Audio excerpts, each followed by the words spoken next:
Hello, আমি মোনা। এখন আমি কি বানাচ্ছি বলো তো? এটা হচ্ছে এগ রোল। কিন্তু এই যে আটার যে পরোটার মতন দেখছো, এটা আটার। কারণ আমার কাছে একটাই লেচি ছিল, আর আমি ভাবলাম একটা লেচি যখন রয়েছে এটা দিয়ে রুটি বানাবো, আবার তরকারি বানাবো, অনেক হ্যাপা একার জন্য। তার থেকে বরং রোল বানিয়ে নিই।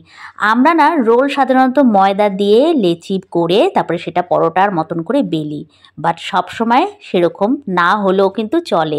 এই যেমন আটারই একটা মাত্র গোল্লা আমার কাছে ছিল, আর সেটা দিয়েই আমি রুটির মতনই করে নিয়েছিলাম, একটু মোটা, আর অল্প তেলে আমি ভেজে নিয়েছিলাম। আর তারপর ফ্রিজে তো সবসময় ডিম থাকেই, সেই ডিমটা এরকমভাবে ফাটিয়ে দিলাম। আর ছিল অল্প একটু শসা, পেঁয়াজ।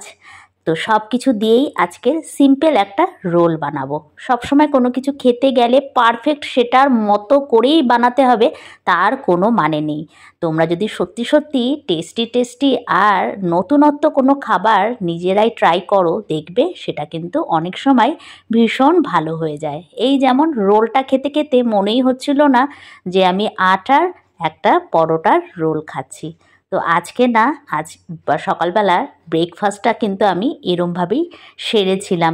আর আমি যখন কলকাতায় লাস্ট টাইম গেছিলাম, নিয়ে এসেছিলাম কাসুন্দি। আমাদের পাড়ার না ঝন্টুদার দোকানে দেখতাম রোলের ওপরে কিন্তু টমেটো সস আর চিলি সস ছাড়াও কাসুন্দিটা দিত, আর বেশ ভালো লাগে।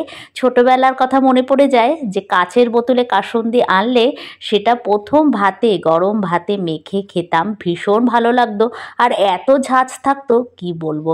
কিন্তু এখন না, এই সাউথে আমি কোনো শপিং মলেই কাসুন্দি দেখতে পাইনি। তো অনেক দিন খাওয়া হয়নি। লাস্টবার যখন কলকাতায় গেছিলাম ভাবলাম যে কাসুন্দি নিয়ে আসি। কিন্তু জানো তো, কাসুন্দিগুলোয় কিন্তু সেরকম ঝাঁঝ থাকে না, যেটা ছোটোবেলায় খেলে বেশ মাথা একদম ঝাঁ ঝাঁ করে উঠতো। তো যাই হোক, দেখো আমি এই এগ রোলটার ওপরে না দিয়ে দিয়েছিলাম পেঁয়াজ কুচি, শসা কুচি। আমি ঝাল খেতে ভীষণ ভালোবাসি, তাই একটু লঙ্কা কুচিও দিয়েছিলাম। আর সস দিয়ে দিয়েছিলাম টমেটো সস। এর মধ্যে অল্প একটু আমি ঝাল ঝাল যে চিলি সস থাকে সেই চিলি সস দিয়েছিলাম, আর দিয়েছিলাম কাসুন্দি। ওপর থেকে অল্প একটু বিট নুন চারদিকে ছড়িয়ে দিলাম, আর দিয়ে দিয়েছিলাম একটু গোলমরিচ গুঁড়ো। মাঝে মাঝে না কোনো কোনো দোকানে দেখতাম লেবুর রস চিপে দেয়। আমি আর লেবুর রস দিলাম না, অলরেডি বেশ কিন্তু সসের জন্য টক টক ব্যাপার হয়েই গেছে।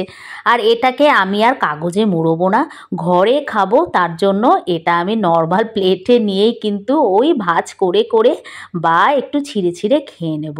সব সময় কি যেরকম পাওয়া যায় সেরকম দেখতে হতে হবে? কখনো নয়। নিজের সুবিধার্থে কিন্তু নিজের মতন করে এরকম মাঝে মাঝে আমি বানিয়ে খেয়ে নিই। একটুখানি না বাঁধাকপির তরকারি ছিল, ভেবেছিলাম ওটাও মাঝখানে দিয়ে দেবো, তবে দিলে কিন্তু মন্দ হতো না। খাওয়ার সময় ভাবলাম দিতেই পারতাম, বাট কোনো দিন তো সেরকম দেখিনি না রোলের মধ্যে ওরকম বাঁধাকপি। অবশ্য স্প্রিং রোল যেটা আমরা জানি সেটার মধ্যে কিন্তু বাঁধাকপিও থাকে। নেক্সট বার অন্য কিছু ট্রাই করব। আজকের এটা নিয়ে বসে পড়লাম আমি ব্রেকফাস্ট করতে। টাটা।